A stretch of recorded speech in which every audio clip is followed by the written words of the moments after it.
আজকে আমি শ্যামলকান্তি দাশের লেখা ছুটির চিঠি এই কবিতাটা পাঠ করে শোনাচ্ছি।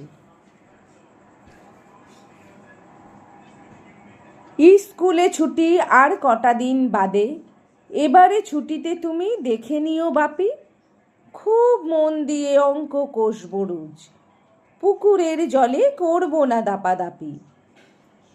আমার লাগানো চারা গাছটায় নাকি ফলেছে এবারে থোকা থোকা লিচু খাসা, সেই লিচু আমি বারবার নাম করে ভাঙতে যাব না কাঠবেড়ালির বাসা। শুনেছি এ মাসে তপুর পইতে হবে, ইস কি ফুর্তি, সকলে করবে মজা। তপু যা বিচ্ছু, উপোস করবে নাকি, লুকিয়ে লুকিয়ে খাবে ক্ষীর পুলি গজা।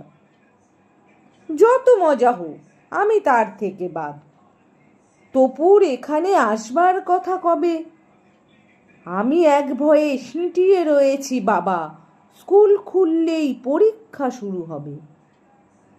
অঙ্কে এখনো রয়ে গেছি বড় কাঁচা, বিজ্ঞানে আমি পেয়েছি মাত্র 4, ইতিহাসে 60, ভূগোলে 25 পেয়ে পিছিয়ে গিয়েছি অ্যানুয়ালে গতবার।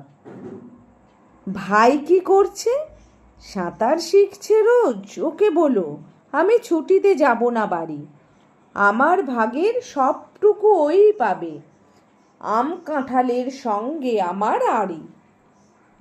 কুট্টি মাসি কি বলেছে জানো বাবা, লেখাপড়া ছাড়া হয় না কিছুই লাভ, এখানেও আছে আলো হাওয়া রোদ্দুর, পাখির সঙ্গে যত খুশি করো ভাব। মা যদি জানতে চান কোনো কথা বাবা বলো, ভালো আছি, হয়নি আমার কিছু, লেখাপড়া শিখে গাড়ি ঘোড়া চড়বই, এবারে না হয় না খেলাম আম লিচু।